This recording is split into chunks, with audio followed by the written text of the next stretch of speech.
Wahdibina wa ja'alna sababan wa sabilan liman ihtada.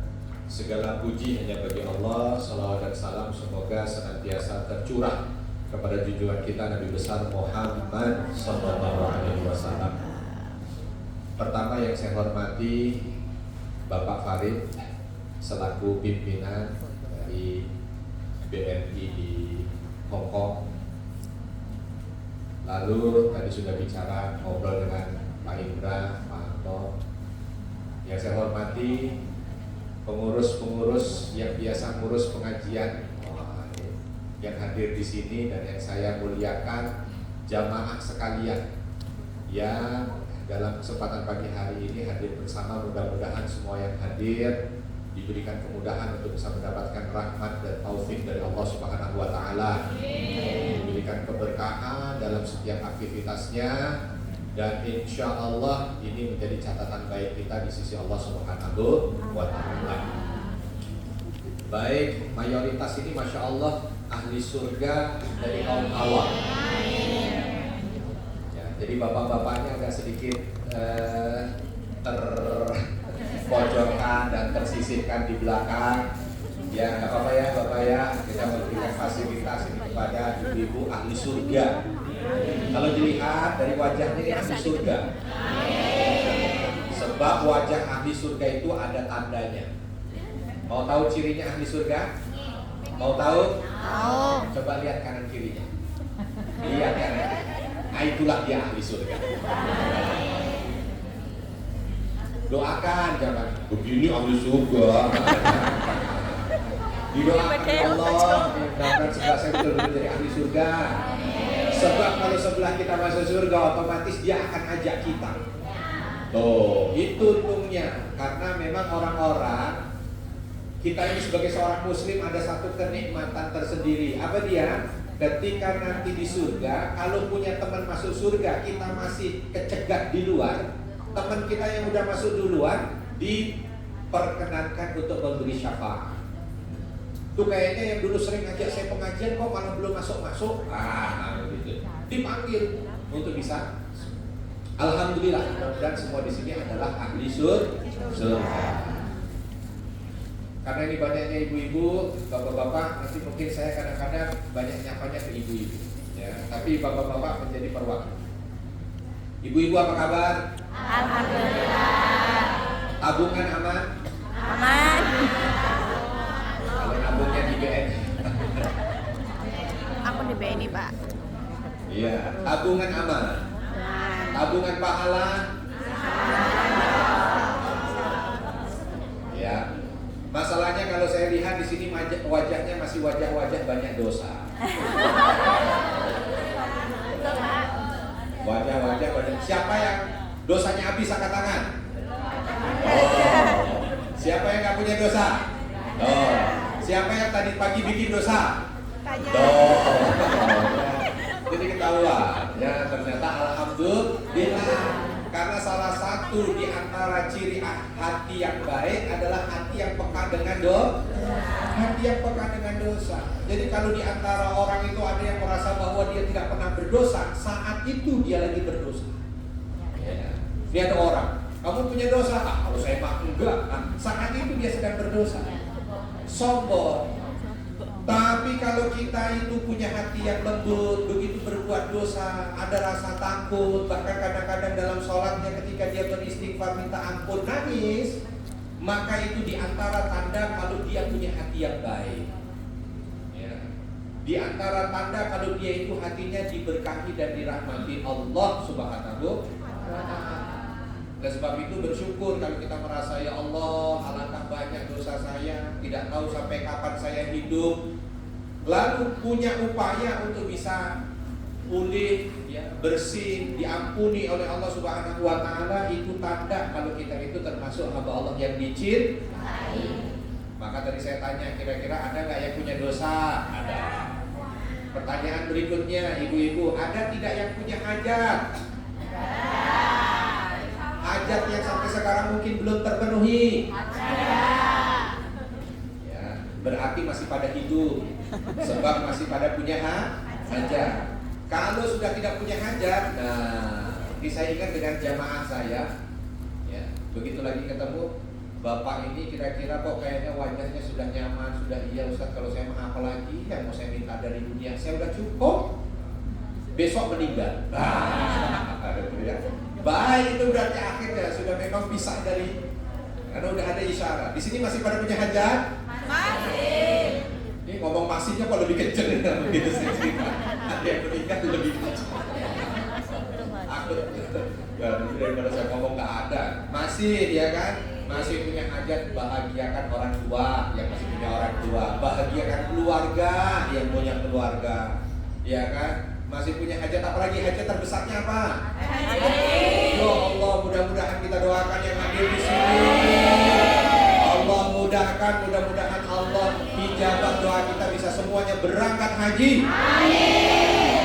Haji pulang mabrur. Dengan hajinya mampu diberikan kebahagiaan dunia akhirat dan dimasukkan ke dalam surga. Ya Allah, saya jadi terharu. Udah ketipu kita, Pak. Kenapa? Hah? Haji itu hari Kenapa? Sudah apa? udah ketipu. Sudah ketipu. Nah, ada yang ketipu di sini, angkat tangan yang ketipu. Siapa? Baik. Ini pentingnya saya datang ke sini supaya tidak ada yang tertipu. Tapi bagi yang tertipu tidak perlu bersedih hati. Semua yang dikeluarkan Allah sudah catat. Itu dulu. Ya, sudah keluar berapa? Ada yang sudah keluar 100 juta, 50 juta, 20 juta. Ingat, semua itu sudah ditakdir. Semua akan ada urusan dan catatan pahala. Buat mereka yang berbuat zalim dengan perkara itu, maka dia akan mempertanggungjawabkan di hadapan Allah. Dan buat kita yang saat ini seolah dalam tanda kutip menjadi korban, akan ada catatan pahala di sisi Allah. Itu yang pertama. Yang kedua, jangan jatuh dua kali. Karena seorang muslim apa? Tidak akan jatuh pada satu lubang yang sama. Jadi kalau sudah ada begitu, harus itu menjadi pelajaran buat bersama. Ya, harus menjadi pelajaran buat bersama. Saya di sini memang seolah di sini ada NRA atau travel ya Bapak Ibu ya. Dan alhamdulillah saya tahu persis ini NRA. Waktu ada satu travel, nggak usah saya sebutkan, yang dia itu banyak menipu dan banyak korbannya. Alhamdulillah NRA atau travel termasuk yang banyak mendapatkan, tapi di Indonesia ada yang datang sampai nangis-nangis sama segala macam. Alhamdulillah dengan kebaikannya lah. Saya bukan termasuk bahagia, cuma saya yang menyaksikan saja kebaikannya. Maka yang kedua apa? Jangan terjebak dua kali. Nih ada dua poin nih. Dan satu, insya Allah yang dikeluarkan semua akan ada catatannya di sisi Allah. Yang kedua, jangan terjebak dua kali. Maka yang ketiga, berdoalah Bapak Ibu. Berdoalah kepada Allah, mendekat pada Allah, agar nanti dimudahkan mendapat entah itu travel ataupun apa yang mampu memfasilitasi kita baik datang ke tanah suci. Ya. Bukan hanya berangkat, tapi memfasilitasi supaya ibadah kita khusyuk.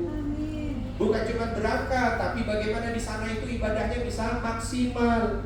Ada teman-teman itu yang sudah berangkat tapi sholatnya cuma duhur.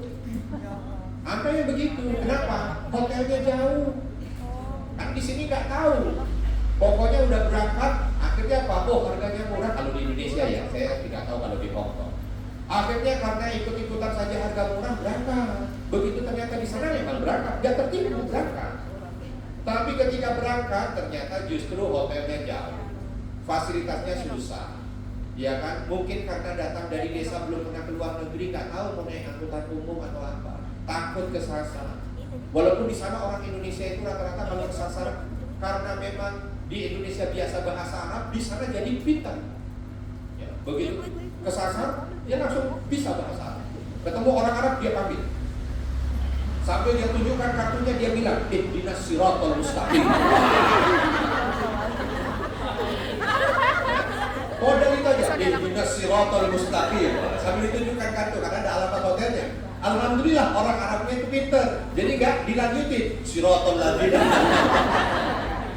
Nanti lanjutin jadi sambung ayat namanya kalau itu ditunjukkan jalan. Alhamdulillah alhamdulillah ya, tapi kan kita nggak mau begitu ya. Oleh sebab itu itulah kita ibu-ibu, bapak-bapak, kita berkumpul di sini sama-sama saling menyatukan frekuensi. Saya masih belum tunggu nih, baru pulang 3 hari yang lalu dari umroh. Mudah-mudahan kalau kata orang kan malaikatnya masih ada. Saya doakan mudah-mudahan semua yang ada di sini untuk datang ke tanah suci, karena tanah suci ini punya magnet yang luar biasa. Saya bukan mau jualan, orang saya juga nggak dapat apa-apa. Tapi saya hanya sekedar ingin menyampaikan, saya sebagai orang yang diamanahi ilmu oleh Allah. Oleh sebab itu aktivitas saya di Indonesia pun hanya sekedar mengajar, menyampaikan apa yang saya tahu. Ya. Ibu-ibu pernah lihat saya di TV? Di TV Hongkong? Pasti nggak pernah. Tapi kalau yang punya punya pulsa, boleh cek di YouTube, tulisannya Poros Surga Trans 7. Poros Surga Trans 7 itu hanya bercerita tentang kisah di tanah suci. Saya kurang lebih 7 tahun di Trans 7 membuat acara itu.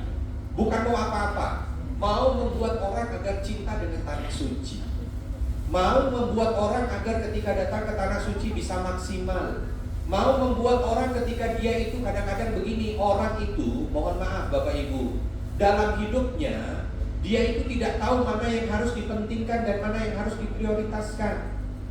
Datang ke tanah suci itu prioritas, dan itu akan menjadi pertanyaan nanti dikubur. Tapi banyak orang yang tidak memprioritaskan itu. Ada orang yang lebih memprioritaskan beli tanah, betul? Betul atau enggak? Aduh saya lagi.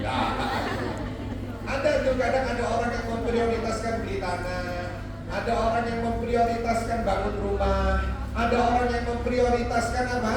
Untuk bisa beli emas, ya. Lalu dan lain sebagainya, ada yang jalan-jalan ke sana kemari. Bukan tidak boleh, tapi itu tidak menjadi pertanyaan di kubur. Ingat dengan sesuatu yang itu nanti akan menjadi pertanyaan di kubur. Karena nanti ketika kita dikubur, malaikat munkar nakir itu tidak akan datang tanya kepada kita, kenapa kamu sampai mati masih ngontrak terus, gak ada pertanyaan itu. Kenapa kamu sampai mati motor masih butut, gak ada pertanyaan itu. Tapi ketika ada seseorang yang sudah memiliki kelebihan harta, lalu dia tidak mampu untuk menggerakkan kakinya di ke tanah suci, itu akan menjadi masalah tersendiri. Maka Masya Allah, kalau tadi saya melihat aminnya itu udah luar biasa. Kalau sudah sampai terdengar seperti ini yang menggetarkan arasy. Bu, Pak, saya pernah ketika dengan NKRA, dengan BNI juga waktu itu, membawa umroh. Kita punya program umrohnya itu ketuk pintu langit. Kenapa kita sebut umrohnya ketuk pintu langit?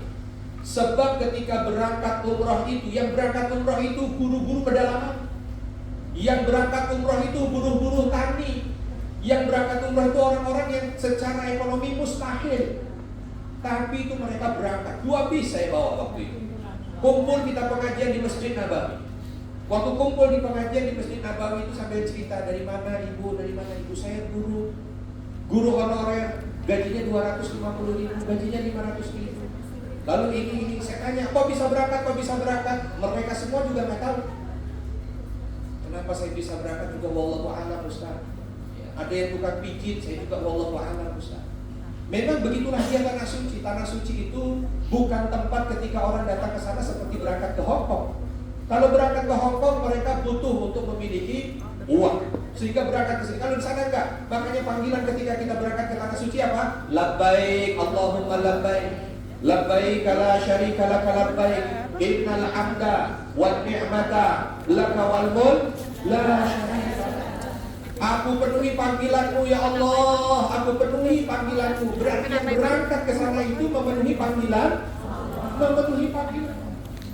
Yang berangkat ke sana itu memang dipilih oleh Allah Subhanahu wa taala. Makanya kalau kita bicara panggilan itu ada 2, karena panggilan tidak bisa ditolak. Satu, panggilan Allah saat apa? Malaikat maut. Ya, itu nggak bisa nolak. Kok kayak mana? Kayaknya seseorang dia tidak akan pernah bisa menolak. Dan yang kedua, panggilan dari mana? Panggilan haji dan umroh. Saya ada pelajaran. Namanya panggilan nggak bisa ditolak. Saya punya jamaah waktu itu dari pedalaman Sulawesi Tenggara. Itu di dalam Sulawesi Tenggara. Dia tukang pijit ini pengalaman. Tukang pijit ketika lagi berangkat masih belum ketahuan. Ya. Setelah ramai di sana ngobrol baru saya tahu dia bawa istri dan 2 anak berangkat tukang pijit. Saya bilang, Pak, Masya Allah, ini bawa keluarga besar umroh. Ustaz, katanya, ini ada ceritanya di balik berangkat saya ini. Nah, ceritanya apa? Jadi ceritanya begini, Ustaz. Saya ini tukang pijit di kampung. Kalau tukang pijit di kampung itu gak kayak tukang pijit di kota yang bisa pasang tarif, gak ada. Tukang pijit di kampung ya sudah, kalau ada orang bisa bayar-bayar, kalau tidak ya tidak bayar. Kalaupun bayar hanya dimasukkan ke dalam kenceran yang gak ketahuan berapa jumlahnya. Kadang-kadang begitu dibuka ada yang cuma dibuka amplopnya tulisan di dalamnya terima kasih. Tapi saya punya ibu yang selalu ngingetin, jangan kamu pernah menghujat orang yang sudah mengucapkan walau terima kasih. Pernah satu saat dia diminta untuk pijit ke kota. Waktu pijit ke kota, namanya kampung, kalau ada orang mau berangkat ke tanah suci, itu biasanya ada selamatan, syukur. Dia kena macetnya. Walaupun nggak macet banget gitu, tapi kena macet. Begitu lagi jalan, setelah itu dia langsung, ya Allah, kan tanya-tanya ada apa? Mau berangkat ke Mekah, dia langsung, ya Allah, kapan orang kaya saya bisa berangkat ke Mekah? Kapan orang kaya saya bisa berangkat ke Mekah? Cuman ngomong begitu aja. Terus mungkin dia banyak sholawat untuk bisa apa yang dia bilang itu terrealisasi, tak atau apalah. Sampai di sana dia mijit, yang dipijit kebetulan bukan orang kaya banget, tapi orang punya duit, patah kaki. Nah, yang orang punya duit ini dia bilang, bulan depan saya itu umroh. Ini bekas patah kaki ini kayaknya masih susah jalan, tapi begitu kamu pijit agak lumayan ini. Cuman saya takut kalau nanti saya di sana ternyata kumat lagi, siapa yang pijit? Yang pijit sambil pijit dia bilang, ya kalau gitu bawa aja saya, Pak. Ya sudah, kamu mau berangkat berangkat. Istrinya mungkin diomongin, kalau bapak alhamdulillah capek-capek ada yang pijit. Terus kata istrinya, terus kalau mama? Gitu. Ya kan nggak mungkin dipijit sama dia laki-laki. Istrinya juga tukang pijit. Akhirnya singkat cerita istrinya yang dipanggil, kamu mau nggak berangkat? Dia mau, Pak, berangkat lagi. Cuma dia masih punya anak, kalau nggak dibawa gimana? Anaknya bawa berangkat, baru saya dapat cerita ini. Ya Allah, alhamdulillah. Itu kisah orang kalau berangkat ke sana. Jadi kita nggak bisa melihat itu dengan sekedar matematis, tidak bisa. Ada yang saya pernah punya pengalaman yang luar biasa. Ini yang ketika datang ke sana Allah Subhanahu wa taala terima dengan segala pelayanan terbaik. Bawa di jamaah. Begitu sampai di sana apa yang terjadi? Kalau di sana kan begitu sampai di hotel dibagi kunci. Udah semua dibagi, semua udah naik ke kamar. Ada satu jamaah masih di lobi hotel. Waktu berangkat saya belum tahu bagaimana kisahnya bapak itu. Singkat cerita saya datangi, Pak, bapak udah dapat kuncinya. Sudah, Ustaz. Silakan Pak naik dulu sebab ini sudah jam 10 malam. Jadi bapak istirahat dulu. Besok kita akan mulai program. Apa kata bapak ini? Ustaz, boleh nggak saya ngerepotin sebentar? Kenapa? Saya bilang begitu. Dia bilang begini, Ustaz, saya datang ke sini bukan mau ke hotel. Saya datang ke sini bukan mau tidur. Saya datang ke sini mau jumpa dengan Rasulullah, mau melihat makamnya, mau ziarah.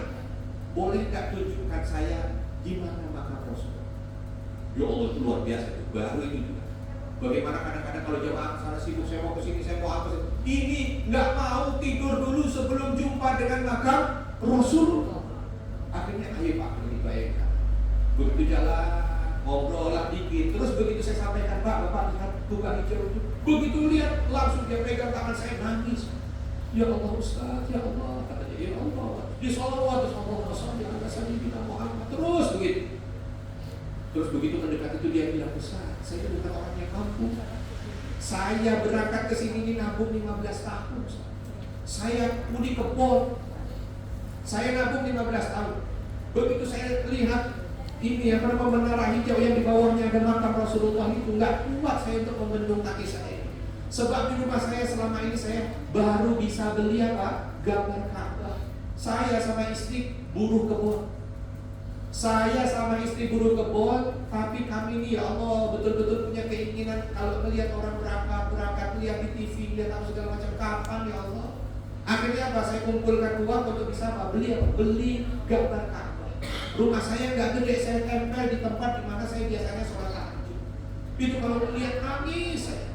Terus akhirnya kita mau beli satu lagi yang gambar Masjid Nabawi, kata istri saya jangan, lebih baik kita tabung aja. Tabung, cukup duit, dapat waktu itu program umroh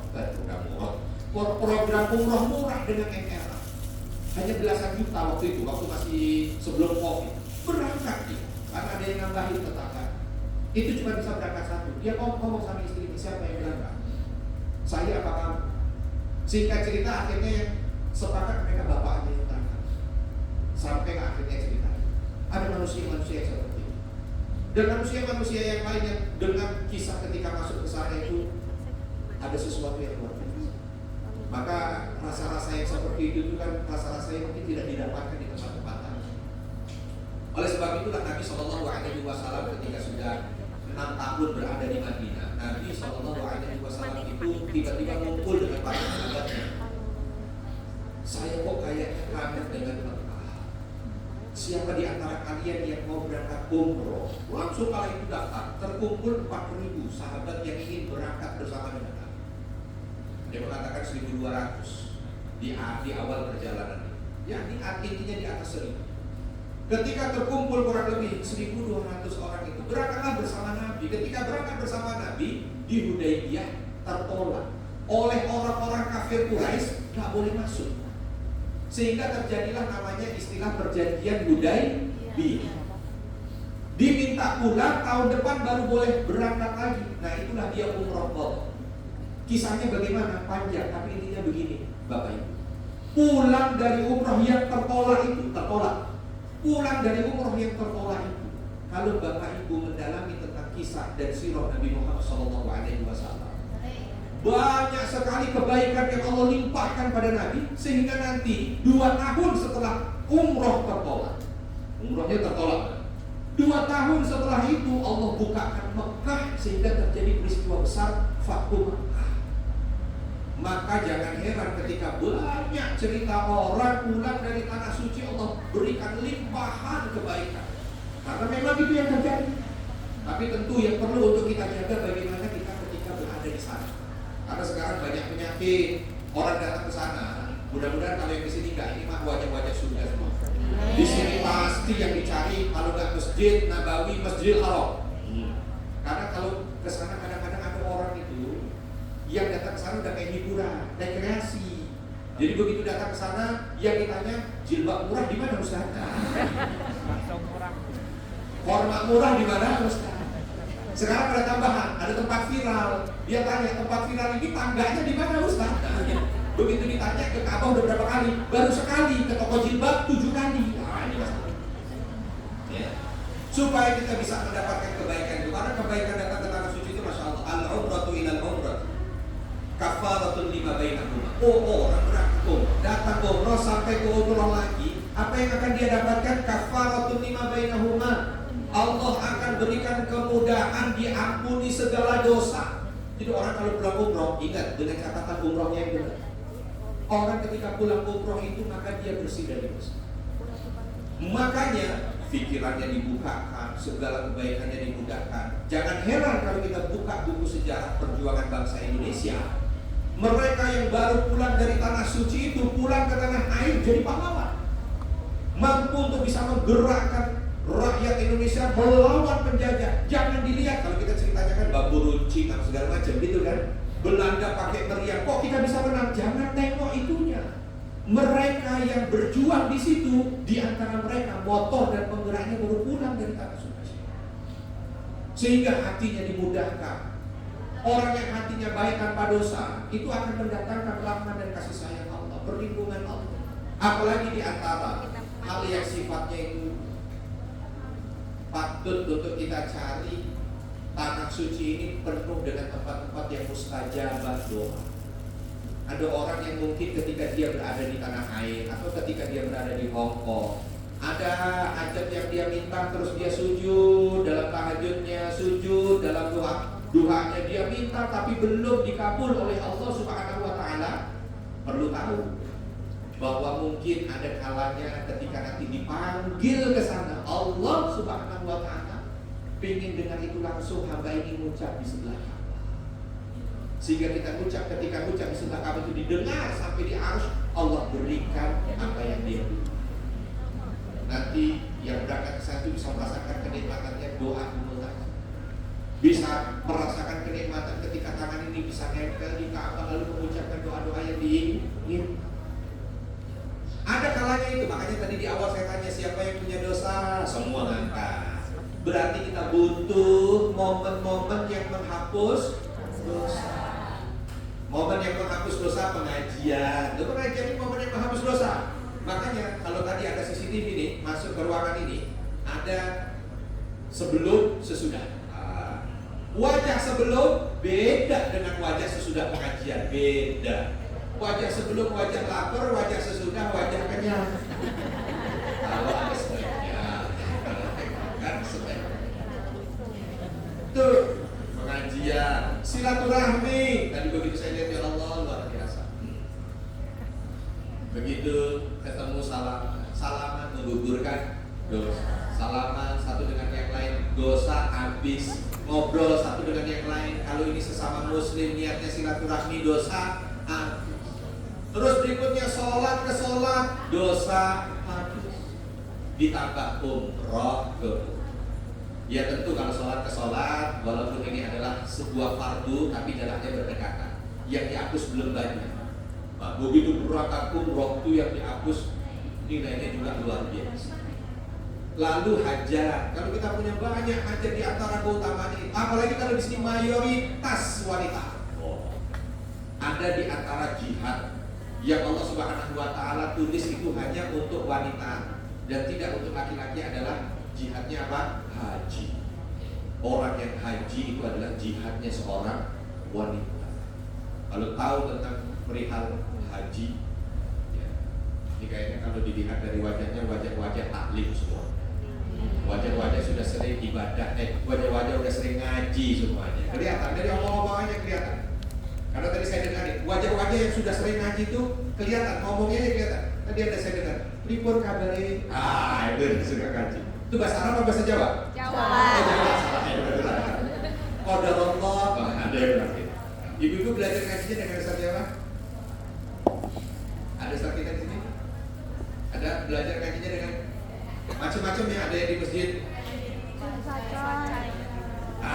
Masjid mana-mana kan alhamdulillah kalau ngaji. Sebab ngaji itu tombol hati. Obat hati itu diantaranya adalah kumpul dengan orang beriman. Di antaranya pengajian. Nah makanya kalau pengajian begini kelihatan semangatnya juga lain. Ya, kalau disampaikan doa mudah-mudahan yang ada di sini semuanya dimudahkan untuk bisa menginjakkan kaki ke tanah suci. Aminnya lain. Aminnya lain. Maka itu tadi dosa diampuni, hajat dimudahkan, ya. Terus balasan pahalanya kalau kita jihad buat wanita, ya, jihad buat wanita. Balasan pahalanya kalau lagi di sana. Coba saya tanya, yang bisa dapat hadiah doa. Kalau sholat di Masjidil Haram, pahalanya berapa kali lipat? 100.000. Nah, Bu, berapa Bu? 100.000. 100.000. Ya Allah, ibu saya doain mudah-mudahan dalam waktu dekat berangkat. Amin. 100.000. Kalau di Masjid Nabawi 1.000. Jadi kalau kita sholat di Masjidil Haram, ibu, sholat isya, itu pahalanya 1.000 kali sholat. Gambarannya begini, 1.000 kali sholat. Kalau sehari 5 waktu, berarti 1.000 dibagi 5 berapa? 1.000 dibagi 100.000 kita ambil 100.000 aja. 100.000 dibagi 5 berapa? Dibagi 5, 100.000 dibagi 5 20.000 hari. 1 tahun ada berapa hari? 365. 20.000 hari dibagi 365 berapa ketemunya? Pasti susah. 7 tahun kata Pak Anto, kalau salah nanti tanggung jawab Pak Anto. 7 tahun. Nggak salah ya? Sekali sholat 7 tahun. Ya Allah. Kalau di sana sehari berarti 5 kali sholat, 7 kali 5 35 tahun. Kalau 4 hari 35 kali 4 berarti 140 tahun. Umroh 4 hari dapat pahala sholat 140 tahun. Berarti pulang ke Hongkong perlu sholat lagi nggak? Ya perlu, tetap perlu sholat. Bukan berarti sampai di Hongkong nanti kok nggak sholat? Udah banyak. Bukan. Tapi ini diantara keutamaan orang yang datang ke tanah suci. Sholatnya itu sampai dikali 100.000. Yang luar biasa kalau di sini ada yang one day one juice, saya di sini ya Allah. Itu berarti kalau nggak baca selesai khatam di tanah suci. Kalau khatamnya di Mekah berarti khatam sama dengan khatam 100.000 kali. Di mana mau khatam 100.000 kali? Di pojok mana di Hongkong bisa khatam 100.000 kali. Di sana kalau ngatamin, makanya besok kalau berangkat ke ibu saya pesan. Biasanya paket umroh tuh 9 hari. 7 hari di sananya. 7 hari tolong dipakai untuk baca Quran. Kalau 7 hari ini taruhlah diambil. Misalkan untuk perjalanannya 1 hari, untuk istirahatnya 1 hari, sisa 5 hari. Quran berapa juz? 30 juz. 30 bagi 5 berapa? 30 bagi 5? 6. Berarti 1 hari 6 juz. Gak apa-apa, udah ngapain lagi di sana, udah gak ngapa-ngapain. Kalau mau dibikin ya 7 hari, berarti 30 bagi 7 berapa? 5. Ya. Udah 5 hari. Apa 6 hari itu setiap hari 1 juz, setiap hari setiap sholat 1. Khatam di Mekah 100.000 kali khatam di Allah. Gak ada yang seperti itu. Sedekah di Mekah 100.000. Doakan orang tua kita di Mekah 100.000 kali. Ada kesempatan umroh, lalu umrohnya orang tuanya ada yang sudah meninggal, lalu dia niatkan badal untuk orang tuanya yang sudah meninggal 100.000 kali juga kebaikan sedekah buat orang tua. Bayangkan. Maka kenikmatan ini tidak pernah ada di tempat yang lain. Kita bersyukur jadi orang Indonesia, sebab di Indonesia itu di Mekah dan Madinah itu termasuk yang mayoritas kalau kita lagi datang ke sana itu di Masjidil Haram apa di Masjid Nabawi semuanya isinya orang Indonesia. Semua orang Indonesia. Orang Indonesia. Kenapa orang Indonesia itu pokoknya yang diantara harapannya adalah bisa berangkat ke tanah. Itu diantara kebaikan-kebaikannya ibu-ibu ya. Jadi dalam hidup siapa yang punya cita-cita beli tanah di kampung? Siapa yang cita-cita bisa bangun rumah di kampung? Siapa yang cita-cita bisa berangkat ke tanah suci?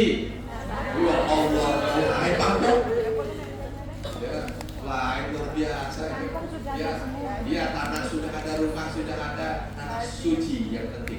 Mudah-mudahan sekali lagi nanti apa yang diinginkan itu bisa terrealisasi.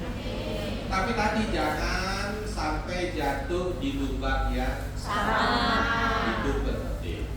Oleh sebab itu alhamdulillah saya kalau ini saya bukan jualan ya Bapak Ibu ya, saya nggak dalam posisi jualan, tapi saya hanya berpesan kalau pilih travel dia punya track record. Jangan ikut-ikutan asal murah. Saya selalu sampaikan dalam kampanye saya di setiap kesempatan ketika saya di Indonesia. Ustaz saya mau ikut ini harganya murah. Saya trauma dengan harga murah. Jangan yang dengan harga murah, juga jangan cari yang mahal, enggak juga begitu. Tapi harga yang masuk akal. Karena kalau kita lihat arahan dari Departemen Agama itu sudah memberikan arahan. Kalau ingin berangkat ke tanah suci, di antara cara supaya tidak dibohongi. Kan mau kan supaya tidak dibohongi tadi kan? Ini kan penting. Lihat, untuk harga jangan mencurigakan. Itu satu. Jangan terlalu murah. Ya. Jangan harganya berapa ini? Harganya murah, cuma $500. Berangkat dari Hong Kong. $500 itu berapa? 1 juta. Akan mustahil $500 kok berangkat ke Hong Kong. Iya ini cepat naik apa? Naik sajadahnya Aladin. Lagi mana ya? Begitu guys, jangan. Itu satu. Saya hanya himbauan dari Departemen Agama begitu. Yang kedua, travelnya harus punya track record. Sudah pernah ngeberangkatin belum? Jangan-jangan nanti ini keberangkatan pertama, ya jadi kelinci percobaan. Atau jangan ngeberangkatin ya baru awal-awal tapi belum punya pengalaman. Itu bahaya. Cari yang ngeberangkatin sudah 1 juta orang. Ya kalau udah 1 juta kan otomatis kosong membohongin 1 juta kan mustahil. Ya. Ada juga ya oke. Cari yang punya track record waktu sekarang. Kalau orang yang udah banyak diberangkatin, waktu tidak bisa bohong. Biasanya yang bohong baru 5 tahun. Biasanya yang bohong baru 10 tahun. Kalau yang sudah 20 tahun, 25 tahun, relatif rata-rata dia mampu tuh bisa. Yang berikutnya tanya sama teman-teman di Indonesia. Kalau punya istilahnya komunitas yang bisa ini, atau mungkin bisa cek di website Departemen Agama. Lalu bagaimana tanggapan Departemen Agama terhadap track record dari travel tersebut? Sehingga apa? Tidak hanya sekedar sekali lagi ikut. Yang terakhir, yang keempat, munajat pada Allah. Minta agar Allah dekatkan. Seperti kita ini kan, coba contohnya ibu-ibu. Apakah dari tanah air sudah saling kenal dengan satu dengan yang lain? Tapi mungkin doanya ibu-ibu kan. Saya tahu di sini katanya ada sekitar 150.000 atau 180.000 teman-teman kita yang bekerja di sini. Tapi apakah semuanya itu mereka ada komunitas pengajian? Mohon maaf, dalam tanda kutip, ada yang komunitasnya mungkin negatif? Ada juga. Ada yang positif? Ada. Tapi kan kita yang minta, ya Allah, hamba jauh dari keluarga. Hamba datang ke sini bukan karena ingin murah-murah, hamba ke sini ingin mencari nafkah. Mungkin ada yang doa begitu. Sampaikan pada komunitas yang baik sehingga Allah pertemukan dengan yang baik. Iya kan? Dipertemukan dengan yang positif-positif, dipertemukan dengan yang diridhoi Allah. Karena kekuatan doa itu luar biasa. Oleh sebab itu tidak ada salah ketika minta seperti itu, minta kepada Allah, ya Allah, mudahkan untuk mencari sesuatu yang membuat hamba ini tidak lagi tertipu untuk datang ke tanah suci. Ya. Nah kalau saya pribadi bukan di endorse, bukan apa. Kalau saya memang sudah hampir ya udah belasan tahun dengan NR. Walaupun tidak selama dia ada itu 25 tahun.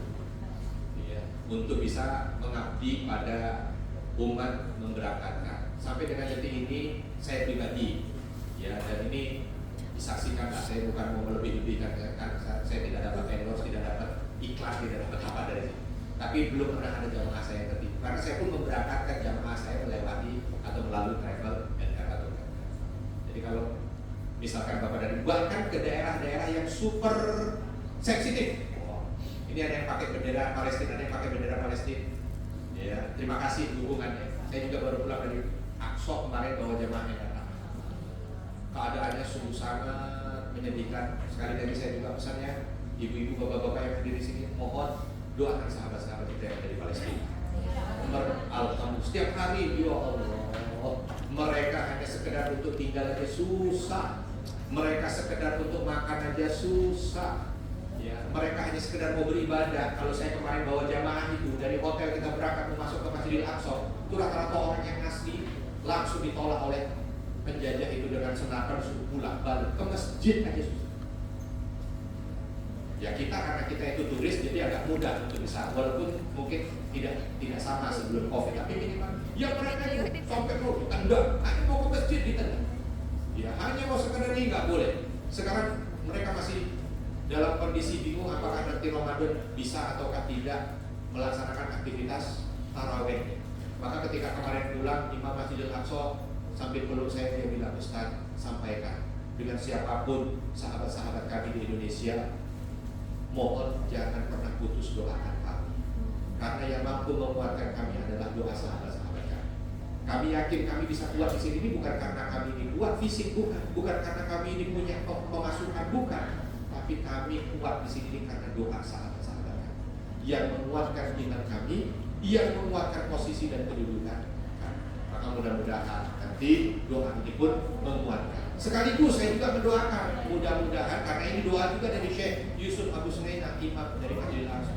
Mudah-mudahan juga sahabat-sahabat mampu untuk bisa berkunjung, baik yang orang Indonesia yang ada di Indonesia ataupun mampu berkunjung ke tanah suci Masjidil Aqsa. Sebab masjid yang perlu untuk kita datangi itu kata Nabi 3, la tusyaddur rihal illa ila thalathati masajid. Jangan kau paksakan diri untuk melakukan perjalanan kecuali ke 3 masjid. Masjid apa? 1 Masjidil Haram kata, 2 Masjidil Aqsa, 3 Masjid Nabawi. Kalau Nabi bilang jangan kau paksakan diri untuk melakukan perjalanan kecuali ke 3 masjid, berarti 3 masjid ini apa? Paksa. Sama kalau kayak ibu-ibu punya anak datang ke dokter lagi sakit, dokter bilang, Bu, jangan paksa anak ibu makan kecuali sarapan. Berarti kalau sarapan, paksa. Sama kata Nabi, jangan kau paksakan diri untuk melakukan perjalanan kecuali ke 3 masjid. Maka ke 3 masjid ini paksa. Gak apa-apa, niat insya Allah. Yang di hatinya ada Palestina, yang di syalnya ada Palestina, yang di jilbabnya ada Palestina, yang di doanya ada Palestina. Insya Allah Allah mudahkan, Allah bawa kakinya menuju ke tanah suci Baitul Maqdis, Masjidil Aqsa. Karena sebentar lagi kita akan memperingati Isra dan Mi'raj. Isra Mi'raj itu satu momen yang mengingatkan kita dengan tanah Baitul Maqdis, tanah suci Masjidil Aqsa. Kiblat pertama kita, masjid kedua yang dibangun di atas tanah suci ketiga kita, tempat Isra Nabi Muhammad SAW, dan tanah yang pernah diinjak oleh para nabi. Mudah-mudahan kita pun ibu. Gitu ya, ibu-ibu, bapak-bapak, ya. Sampun, dereng. Udah 3 jam setengah. Oh iya. Kurang 1 jam lagi mendarat di Jakarta. Kalau pesawat. Nah, biar enak, silakan kalau ada yang mau tanya-tanya. Monggo. Mbak. Siapa dulu? Dipun skeca angkat. Betul apa Mbak? Hah? Jawa asli. Waalaikumsalam warahmatullahi wabarakatuh. Monggo, Ibu. Travelnya boleh. Nanti. Boleh apa? Nanti kalau untuk travelnya ada sesi khusus. Ada sesi khusus. Baik, ini khusus mau nanya tausiah. Tausiahnya, monggo. Ya, silakan Ibu. Alhamdulillah. Kalau yang berangkat dengan ini nanti insya Allah, ya silakan ditanya pertanyaannya. Assalamualaikum warahmatullahi wabarakatuh. Waalaikumsalam. Izin bertanya Pak Ustadz, jika seorang istri akan pergi umroh, Ya. tapi suaminya tidak mengizinkan, itu bagaimana? Bagaimana? Baik, itu aja pertanyaannya. Iya. Suaminya ada di sini? Tidak. Enggak ada. Suaminya Ya, baik. itu. Seumpamanya ada istri mau berangkat umroh, izinkan suaminya aja. Jadi daftarnya? Iya, doakan. Ya Allah. Aduh, Ustaz, duitnya baru mampu 1. Ya sudah, kalau sudah mampunya 1, tanya suaminya nggak ngizinin apa. Kan baik-baik hal. Karena pintu surga wanita itu, ya Allah, paling enak itu jadi wanita, Ibu. Sebab kalau dia melakukan 4 hal ini dia lakukan, surga kebuka semua pintunya, disuruh pilih dari pintu manapun. Kalau perempuan cuma 4, kalau laki-laki 4.000 dia akan dikerjakan. Jadi banyak mana? Banyak laki. Makanya 4 ini aja. Perempuan tuh 1, sholat 5 waktu kata Nabi. 2, puasa Ramadan.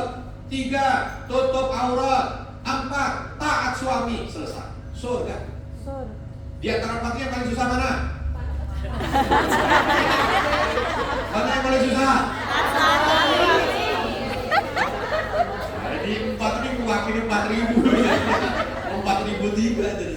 Nah, padahal Bu, ibu-ibu itu, masya Allah, saya kadang-kadang heran juga ya. Gak ada kewajiban ibu-ibu itu untuk nyuci, gak ada kewajiban untuk masak, gak ada kewajiban untuk bersih rumah, gak ada kewajiban itu. Saya bilang, kewajiban ibu itu cuma satu, nurut suami.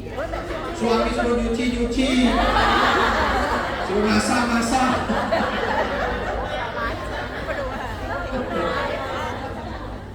Ya. Jadi ini yang ditanyakan berat, sebab yang ditanyakan surganya. Kata Nabi, kalau ada seorang manusia boleh sujud kepada manusia, maka wanita istri sujud pada suami, liki bagi haqqiha, kata Nabi, karena besarnya hak suami. Jadi begini, ini tips. Pak, ibu mau umroh? Enggak. Apa? Coba dilayani dulu 3-4 hari dengan servis terbaik. Nanti setelah itu tanya, Pak, ibu mau berangkat umroh? Enggak. Ada mulai tuh. Berarti udah ada. Kasih lagi uang. Jangan rokok. Ya, hadiah atau apa. Terus tanya kira-kira nggak bolehnya apa? Nggak boleh takut. Nanti kamu di sana nggak ada yang nemeni. Gitu. Oh, berarti bapak mau nemeni. Ya udah kalau itu datang berdua. Ya. Tapi kalau misalkan kan macam-macam nggak ngizinkannya itu sebab apa? Ya kalau misalkan nggak ngizinkannya sebab karena takut, ceritakan. Ya kalau di sana itu kami dengan travel yang terpercaya. Kalau nggak ngizinkannya karena memang nggak ada mahram, ceritakan. Sebab kami dengan kelompok, jadi kelompok ini mewakili mahram, sebab bukan jalan sendiri. Makanya sekarang itu saya wanti-wanti. Kalau dengan travel boleh, orang yang harus dengan mahram tidak dengan mahram. Tapi kalau umroh mandiri, nah sekarang ada umroh mandiri. Backpacker, wanita 35 tahun backpacker berangkat sendiri aja. Sebab aturan di dalam agama harus dengan mahram.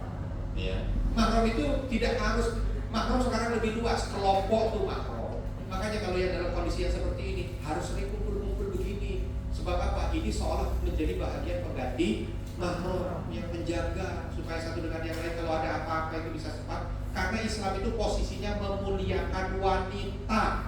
Wanita itu kalau bisa tidak ada capeknya sama sekali, kalau bisa tidak keluar keringat sama sekali, sebab posisinya itu mulia.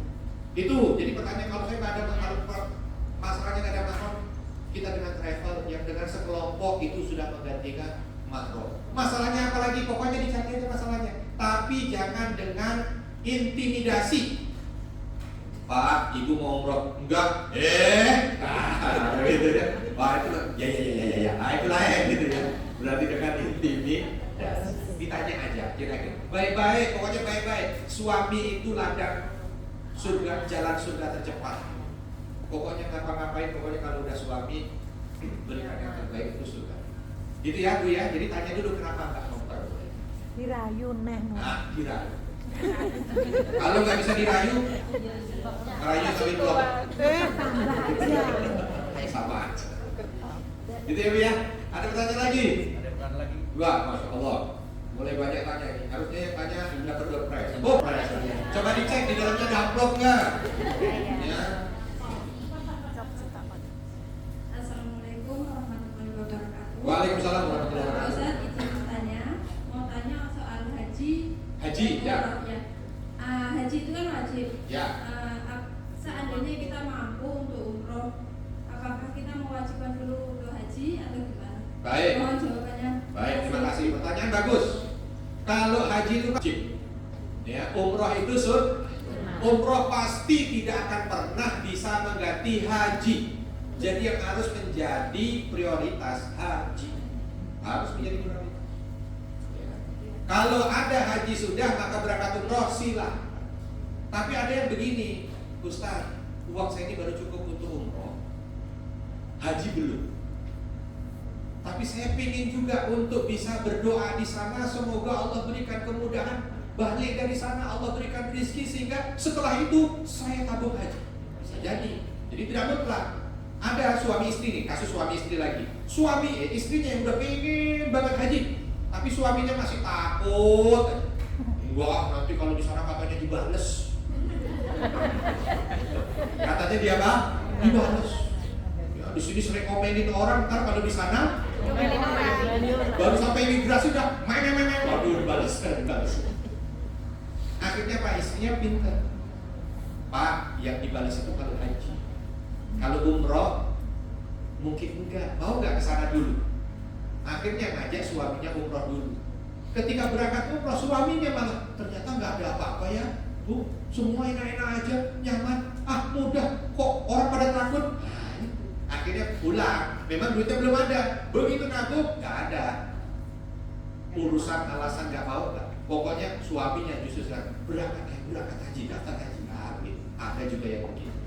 Memang tidak saklek. Kalau dari segi hukum ditanya mana yang harus diprioritaskan, haji.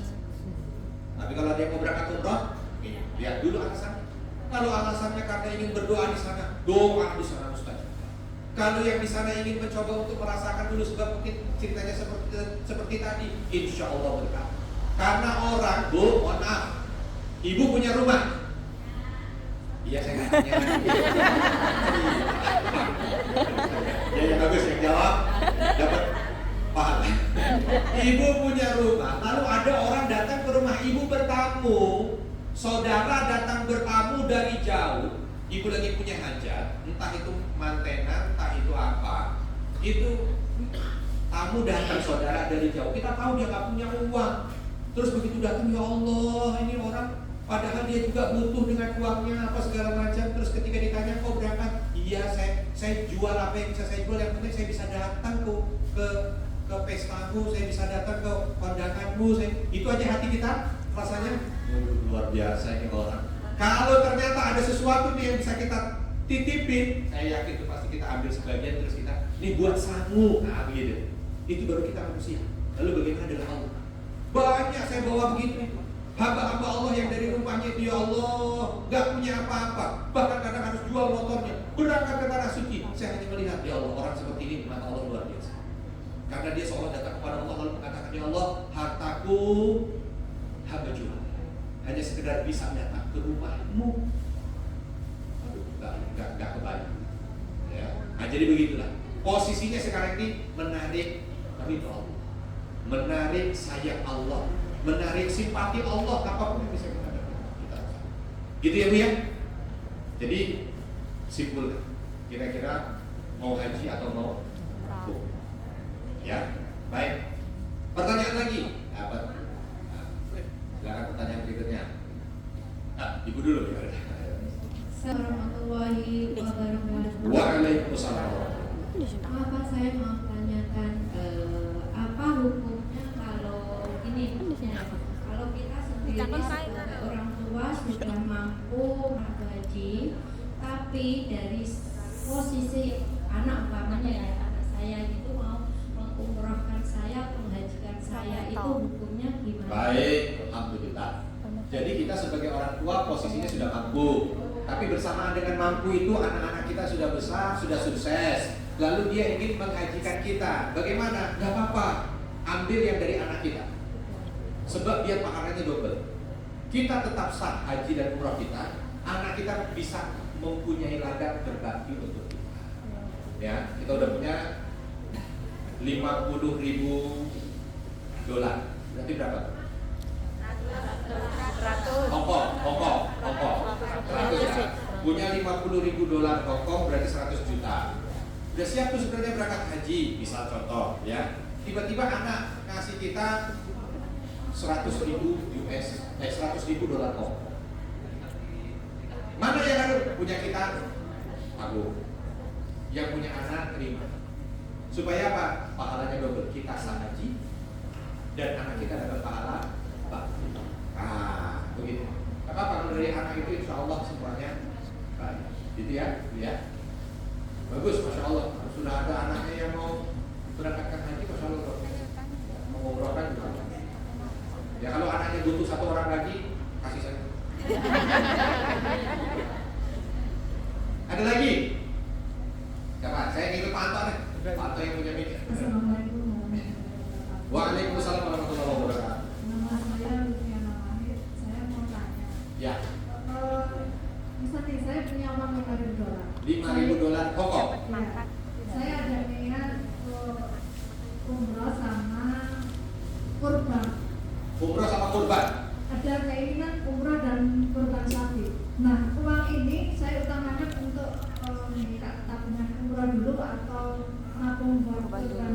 Kan tahun ini udah tinggal 9 bulan kurban Idul Adha ya. Baik. Jadi lebih penting mana umrah sama kurban? Baik.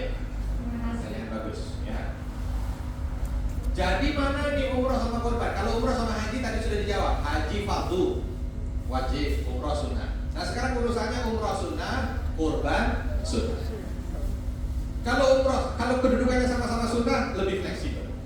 Kita lihat sekarang. Dari uang yang kita punya, sudah pernah kurban belum? Di antara dua ini mana yang sudah pernah? Umrah atau kurban? Ya nggak apa-apa. Tapi dari dua ibadah ini yang sudah pernah kurban berarti umrah belum? Baik, saya perkasus saja. Kalau sudah pernah kurban, maka sekarang berarti pilihannya umrah. Tapi waktu itu cuma kambing Ustaz, nggak apa-apa. Tapi sudah pernah. Sudah pernah. Berarti yang belum pernah apa? Umrah. Kalau umrah sudah sambil nanti di sana doa yang kencang sama Allah. Ya Allah, ini uang sebenarnya buat kurban sapi, tapi aku buat umrah. Tolong ya Allah, kalau bisa pulang dari sini diganti dengan sapi dan haji. Amin. Jadi mau yang amin banyaknya apa? Oh ya. Mengaminkan. Gitu. Ya, buat kita ya, buat kita. Jadi gitu datang ke sana sambil bawa aku bawanya ya Allah. Ini uang yang sebenarnya buat kurban sapi, saya bawa umrah ya Allah. Mudah-mudahan pulang dari sini bisa kurban sapi dan berangkat haji. Jangan kayak orang Afrika kemarin yang viral di YouTube. Yang dia tuh di depan Ka'bah bulus. Ini apa? Orang di depan Ka'bah cuma minta duit. Ya, walaupun dapat, ya itulah kan tahu kan dapat. Makanya yang di depan Ka'bah itu insya Allah mustahil. Ada lagi silakan. Ya, yang sudah pegang mic. Assalamualaikum warahmatullahi wabarakatuh. Waalaikumsalam warahmatullahi wabarakatuh. Nama saya Fani. Saya ingin bertanya, Pak Ustaz. Ya. Bapak saya kan sudah meninggal. Ya. Seumpamanya saya mengumrohkan seseorang, apakah diperbolehkan? Baik, terima kasih. Ini banyak berkumpul jamaah-jamaah yang soleh-solehah, yang punya anak soleh-solehah, yang punya orang tua soleh. Jadi gimana kalau saya nanti umroh, apakah saya bisa juga kasih hadiah ke orang tua? Sangat. Ya, dan nggak perlu kita dari sini bayarin orang untuk berangkat umroh, nggak, kita sendiri yang berangkat. Kita yang berangkat begitu sampai di sana kita sudah umroh, kita sudah buat umroh, sampai di sana langsung kita umroh lagi. Kita niatkan berikutnya membadalkan orang tua. Tapi syaratnya kita sudah umroh dulu. Sampai di sana misalkan umrohnya hari Senin misalkan, dan hari Selasa, Rabu, Kamis masih ada kesempatan. Selasa badalin orang tua, bapak, Rabu badalin ibu, mungkin nanti Kamis badalin siapa lagi. Itu pahalanya luar biasa. Karena kadang-kadang betul itu tadi pertanyaan, kadang-kadang bukan orang tua kita tidak bisa ke tanah suci, tapi waktu orang tua dulu mau ke tanah suci, kita yang ribut, mau bayar sekolah, mau bayar apa, sehingga akhirnya orang tua kita ambil uang tabungannya dan buat anak. Ngomong salah satu dengan yang lain, tuh anakku sekolah itu, kita buat sekolah, nggak bisa, hanya di angan-angan. Ternyata keburu meninggal. Kesempatan berikan itu buat orang tua kita saat kita berada di sini. Gitu ya. Jadi insya Allah bisa. Di sana banyak umroh bisa dibadalkan. Lagi ngaji, hadiahkan pahalanya buat orang tua kita. Kirim Al-Fatihah di sana. Oh, di sini aja mustajabah, apalagi di sana. Gitu ya. Baik, ada lagi pertanyaan? Ya, silakan. Assalamualaikum warahmatullahi wabarakatuh. Waalaikumsalam. Saya Aminah. Bertanya tentang masalah orang tua. Saya ini pernah nawarin orang tua untuk umroh, Iya. tapi saya ini berangkat, tapi orang tua nggak mau. Tapi saya sendiri juga minat ini umroh gitu. Tapi maksudnya gimana ya? Karena orang tua saya nggak mau, kalau saya sendiri berangkat bagaimana? Baik. Bagus pertanyaannya. Assalamualaikum Waalaikumsalam warahmatullahi wabarakatuh. Belum ya? Belum. Karena katanya gini, kalau mau naik haji dan umroh itu harus membahagiakan lingkungan semuanya, Oh, itu iya. harus Iya. itu apa? Itu penting gitu kan. Baik. Apa setiap harinya itu harus di situ ada doa terus itu selama saya ada di sana. Baik. Terima kasih banyak. Assalamualaikum warahmatullahi wabarakatuh. Sudah ya. Ya. Mau berangkat umroh. Dulu orang tua mau saya bayarin tapi nggak mau. Nawarin juga. Oh, gimana caranya? Mau nggak berangkat umroh? Dulu. Kalau sekarang ditawarin masih mau nggak? Tetap nggak mau. Baik. Nggak maunya mungkin beliau punya alasan sendiri ya. Nah, terus kita sebagai anaknya bukan berarti kita nggak boleh berangkat umroh. Iya, betul. Kalau misalkan orang tua kita minta umroh, ternyata orang tua mungkin ya wallahu a'lam, namanya orang tua kan punya pertimbangan macam-macam masing-masing, nggak bisa kita. Pertimbangan beliau pokoknya intinya belum mau, bukan tidak mau lah, mungkin ngomongnya belum mau. Kalau belum mau nggak apa-apa, berarti ya sudah kita dua. Kan membahagiakan tidak harus dengan umroh. Bagus kalau saya belum berangkat haji kan bagusnya saya membahagiakan yang lain, iya. Tapi membahagiakan tidak harus memberangkatkan mereka. Mungkin membahagiakan mungkin ya dengan hadiah sedikit dari kita, membahagiakan ketika pulang dari sana karena kita bawa doa-doa untuk mereka, membahagiakan mereka mungkin bawain apa, itu bisa membahagiakan. Jadi kalau misalkan kondusif ini suasana, nggak ada masalah kita bisa berangkat, bagus berangkat aja ibu dulu. Terus kalau ibu tahu misalkan apa kendalanya orang tua nggak bisa berangkat, justru di sana ngadu sama Allah, ngadu di sana di depan Ka'bah, ya Allah, hamba itu pingin banget saya bisa berangkat ke sini, hamba pengen orang tua hamba berangkat. Doa bisa. Itu bukan sedikit. Yang berangkat pertama dengan saya hanya seorang karena dapat jatah dari kantor, tapi tawafnya itu ikhlas banget mungkin. Pengen betul bisa bawa suami, bawa anak, bawa suami, bawa anak. Nggak sampai 2 tahun berangkat berempat. Begitu ketemu lagi saya, waktu kasih manasik, kok bisa? Wallahu a'lam, Ustaz ini mah udah takdir dari Allah. Itulah dia doa di pinggir atau di belakang.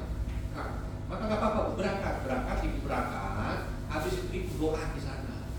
Ya Allah, mudah-mudahan orang tua saya itu bisa merasakan kenikmatan. Begitu sampai lagi ceritakan yang baik-baik, gitu kan? Sehingga nanti orang tua terbuka, orang tua. Gitu insya Allah, ya. Baik. Ada lagi pertanyaan? Cukup. Pak Ustaz masih satu lanjut. Saya mungkin cuma sampai Isya aja.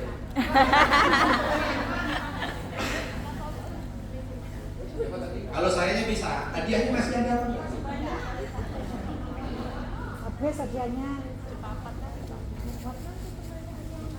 Assalamualaikum warahmatullahi wabarakatuh. Waalaikumsalam. Pak Ustaz, mohon izin bertanya. Untuk buku mabit di Mina itu wajib ya Pak? Baik.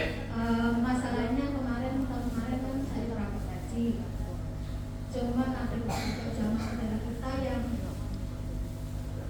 kembali ke hotel dengan jalan kaki. Ya memang kalau dari hotel kita ke Arafah dijemput bis. Dari Arafah ke Musdalifah pun dijemput bis. Terus kita ngantri kan untuk dijemput ke Mina.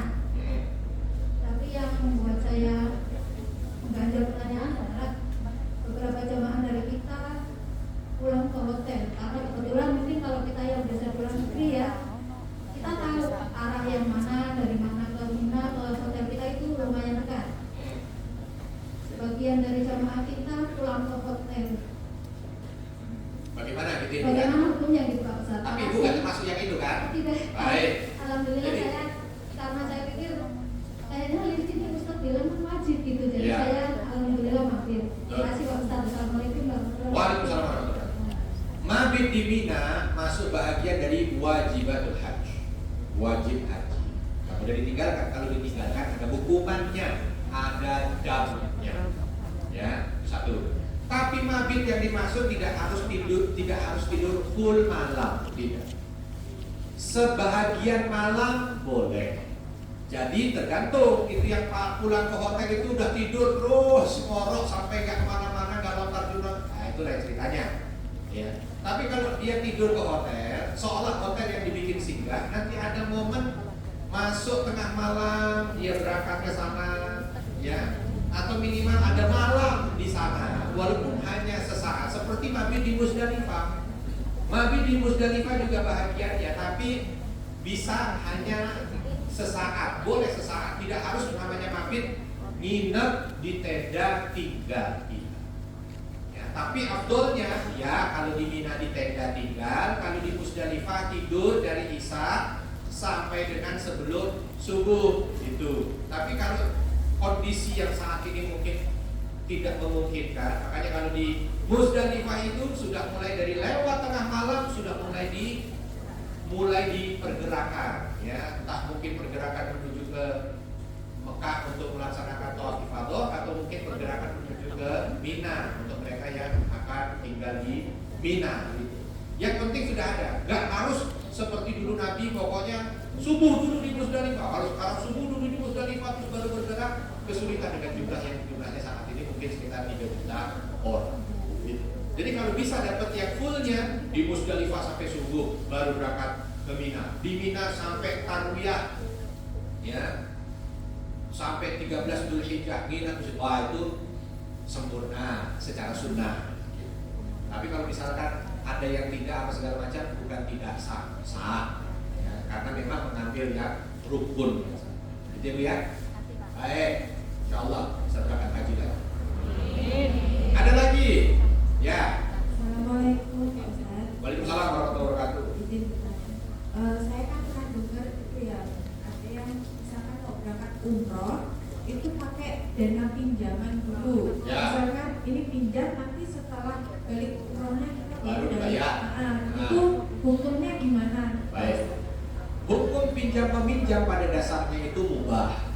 Mubah itu artinya boleh. Mau pinjam untuk apapun. Mau pinjam, saya pinjam duitmu ya untuk beli TV, habis itu nanti saya cicil, boleh. Saya pinjam duitmu ya untuk beli mukena, saya pakai sholat, habis itu saya cicil, boleh. Saya pinjam ya untuk umroh, boleh. Ada masalah. Semua boleh. Ya kan? Hukum asalnya dari pinjam meminjam itu mubah, boleh. Tapi jangan sampai pinjam meminjamnya ada unsur-unsur yang tidak diperbolehkan. Contoh pinjam rentenir, pinjam, ya. Terus nanti ada istilah bunga, itu tidak diperbolehkan.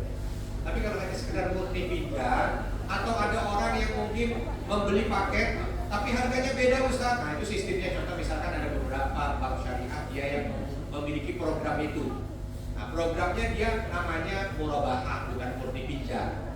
Ya kalau pinjamnya murabahah nanti urusannya juga berbeda. Beda dengan hanya sekedar dain. Kalau dain di dalam istilah muamalah itu hanya hutang 1 juta balik 1 juta. Kalau murabahah ya lain lagi ceritanya. Ada kalanya yang nilainya 1 juta itu kita mengembalikannya 1.200.000 karena ada nilai murabahah. Kalau nilainya mudharabah lebih beda lagi. Kita mungkin hanya 1 juta, nanti mungkin yang didapatkan tergantung dari keuntungan karena memang berbeda. Tapi intinya pinjam itu hal yang diperbolehkan. Tapi ingat, pinjamnya juga harus punya kemampuan untuk mengembalikan. Jangan tiba-tiba orang nganggur terus lihat ada brosur umroh, pengen umroh lah. Padahal nggak pernah, sekarang aja masih nyusahin orang tua, nyusahin tetangga, ngopi aja digilir, Senin ke tempatnya sono, Selasa ke sini, tetangganya sampai paham, jadi mesti mau ngopi ya, ayo nggak ngopi. Nah, ngopi aja masih pinjam, nah itu ya, gitu kan. Baik. Bagaimana Pak Anto? Oke Pak Ustaz, satu lagi ya Pak Ustaz. Satu lagi ya, Pak Anto yang nentukan ya supaya nanti tidak ada saya marah ini Pak Anto. dia langsung akan menjelaskan terkait Tentang haji dan umrohnya itu yang penting. Baik. Assalamualaikum warahmatullahi wabarakatuh. Waalaikumsalam warahmatullahi wabarakatuh. Saya Khairia, mohon bertanya Ustaz. Ya. Begini, semisal saya belum umroh, Ya. saya di Hongkong, Ya. terus saya ingin membatalkan orang tua saya yang sudah meninggal. Ya. Hukumnya bagaimana? Umroh ya. Ya, Boleh. Ibu berangkat tapi saya tidak ya bisa juga tapi nanti ibu bayarin orang. Iya, maksudnya bayar orang gitu. Bisa betul. Maksudnya badal tanpa kita belum Boleh. umroh, boleh. Boleh. Bayar. Boleh. Boleh. Boleh. Badal tanpa umroh kita di sini mau badalkan orang boleh. Silakan. Terima kasih Ustaz. Assalamualaikum warahmatullahi wabarakatuh. Waalaikumsalam. Baik, kalau sudah selesai berarti saya cukupkan sekian. Nanti akan ada penjelasan lagi setelah ini berkaitan dengan ini dan mungkin ibu-ibu bapak-bapak akan bertanya tentang umrohnya secara teknis. Yang pertama sekali lagi saya ucapkan banyak terima kasih wabil khusus kepada panitia yang membantu juga di belakang buka-buka plastik, matur nuwun, terima kasih atas segalanya. Kepada sahabat-sahabat di BNI juga terima kasih atas tempatnya. Bapak-bapak, ibu-ibu yang berkenan hadir, mudah-mudahan ini bukan pertemuan terakhir. Amin. Mudah-mudahan bisa jumpa lagi, kita membahas tentang hal-hal yang lebih baik lagi dalam hal agama. Amin. Saya mohon maaf kalau ada yang kurang-kurang. Alhamdulillah saya juga kesini ditemani oleh istri saya. Tapi kalau misalkan nanti saya berdua jangan dikira saya selalu begitu. Saya selalu kali lagi jalan. Ya supaya tadi kan tidak ada kewajiban untuk istri itu nyuci, masak, nggak ada. Tapi hanya cukup nurut Suami. Kalau suami suruh jalan-jalan, dia berangkat. Kan begitu. Saya kira itu. Kalau dari sana saya mohon maaf, saya serahkan ke Pak Anto sebagai pembawa acara. Assalamualaikum warahmatullahi wabarakatuh. Waalaikumsalam.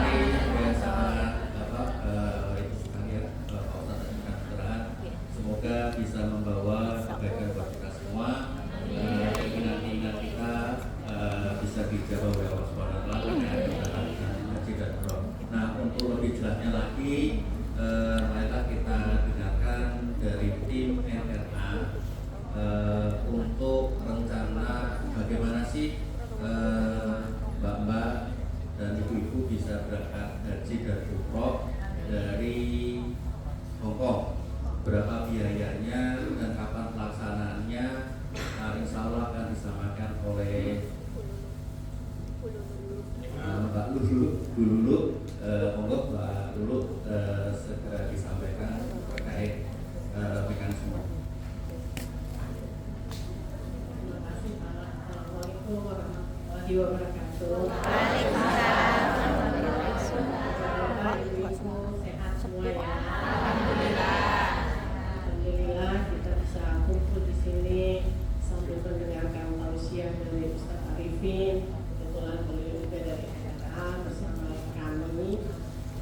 Saya datang ke sini bersama teman-teman saya. Ada Pak Akil, salah satu pimpinan kami, Mbak Uli, Mbak Astri, dan juga Pak Anto. Kebetulan kami dari Jakarta ramai-ramai. Insya Allah kami di sini untuk menjelaskan kepada ibu-ibu. Insya Allah dimudahkan ya. Kita bisa berumrah bersama NRA dan berhaji bersama NRA. Amin. Duduk ya. Jadi kami